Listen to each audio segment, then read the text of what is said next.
Everyone welcome to the semi script. Let's talk about Bachchan ji. Jaya Bachchan जो अपने rude behaviour की वजह से जानी जाती है। हमेशा वो किसी को डांटती हुई, आंखें दिखाती हुई या फिर रूड वे में बात करती हुई दिखाई देती हैं। ये पहली बार नहीं हुआ है जब उन्होंने किसी पे गुस्सा उतारा हो या फिर किसी और को क्रिटिसाइज किया हो बिना किसी वजह के। इंसान की लाइफ में कितनी ही प्रॉब्लम हो पर बेवजह उसको वो गलत नहीं बताना चाहिए और ना ही उसके काम को। खासकर ये गलती आप जब कर रहे हो जिस काम के बारे में आपको पता ही नहीं है A to Z क्या था। एक इंटरव्यू वायरल हो रहा है जया जी का जिसमें वो बोल रही हैं टॉयलेट फिल्म कैसी थी, क्या इस नाम की फिल्म को कभी तुम देखने जाओगे, नाम से ही कैसा लग रहा है, बिल्कुल फ्लॉप फिल्म है। इस तरीके से उन्होंने बोला है। टॉयलेट के प्रेम कथा ये कोई नाम है, ये कोई टाइटल है? प्लीज बताइए आप लोगों में से कितने लोग इस तरह की टाइटल की फिल्म देखने जाएंगे। 2019 टॉयलेट फिल्म रिलीज हुई थी जिसमें अक्षय और भूमि पेडनेकर थे और फिल्म का बजट 70 करोड़ था। फिल्म ने 1 वीक में ही बहुत ज्यादा कलेक्शन कर लिया था। मतलब जितना बजट था उससे ज्यादा का कवर तो 1 वीक में ही कर लिया था। 70 करोड़ का बजट था और 75 करोड़ 1 वीक में ही कलेक्ट कर लिया। अगर बात की जाए फिल्म की सक्सेस की तो फिल्म सुपर हिट रही थी, फ्लॉप नहीं रही थी। और अगर टोटल कलेक्शन की बात की जाए तो 111 करोड़ का टोटल कलेक्शन रहा था टॉयलेट फिल्म का। बात की जाए अक्षय कुमार की तो उनकी फिल्म ऐसी होती हैं जो हमेशा कुछ सीख ही देके जाती हैं और या फिर आपको कुछ नया देखने को मिलेगा उनकी फिल्मों में। जैसे कि टॉयलेट फिल्म में उन चीज़ों को हाईलाइट किया गया है जो रियल लाइफ में होती हैं और रियल लाइफ में करना पड़ता है वुमेन्स को। नहीं वो फिल्म देखी है उसे पता ही होगा क्या क्या स्ट्रगल दिखाया है वुमेन के लिए उस फिल्म में।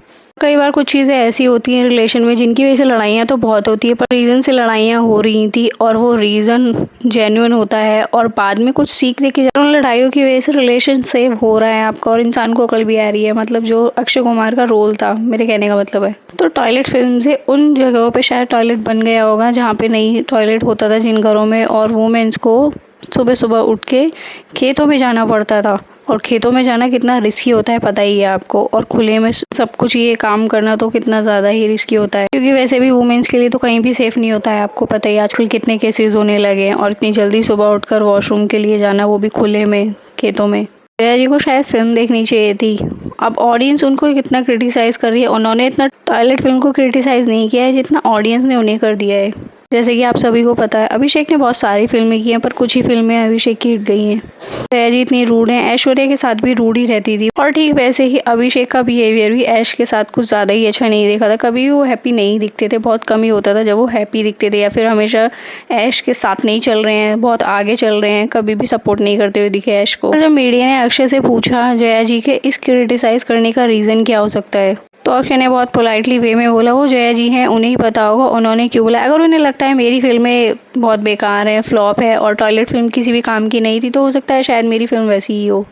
अक्षय ने उन्हें रेस्पेक्ट दी बिकॉज उन्हें पता है वो एज में बहुत ज़्यादा बड़ी हैं और वो बहुत काम कर चुकी हैं, उनकी भी कुछ वैल्यू है इसीलिए। अक्षय अगर उनके बारे में कुछ बोलते तो ऑडियंस उनको बुरा बोलती बिकॉज वो एज में बड़ी हैं, इसीलिए सीनियर सिटीजन को हमेशा माफ़ कर दिया जाता है। जया जी के रूड होने के पीछे रेखा जी को भी बोला जाता है। जया जी ने अपनी लाइफ में बहुत कुछ फेस किया है पर रेखा जी को ही ब्लेम क्यों किया जाए। अमिताभ जी को भी तो ब्लेम किया जाना चाहिए ना बिकॉज वो पहले से मैरिड थे तब जाके उन्होंने रेखा जी के साथ अफेयर रखा। उन्होंने कभी भी नहीं बताया रेखा जी को वो मैरिड थे तो उन्होंने सब कुछ छुपाया, रेखा जी ने नहीं। और रेखा जी आज भी उनकी इतनी रिस्पेक्ट करती हैं, वो आज भी सिंदूर लगाती हैं अपनी मांग में। क्या उसका रीज़न अमिताभ जी है? आपको क्या लगता है जया जी का ये रूड बिहेवियर कभी चेंज होने वाला है? मुझे तो नहीं लगता है। और अमिताभ जी और रेखा जी का जो रिलेशन है उसके लिए हम अलग वीडियो में बात करेंगे। That's it guys for this video. ऐसी और वीडियोज़ के लिए आप मेरे चैनल को सब्सक्राइब कर लेना, वीडियो को लाइक कर देना, कमेंट करना मत भूलना। Thanks for watching.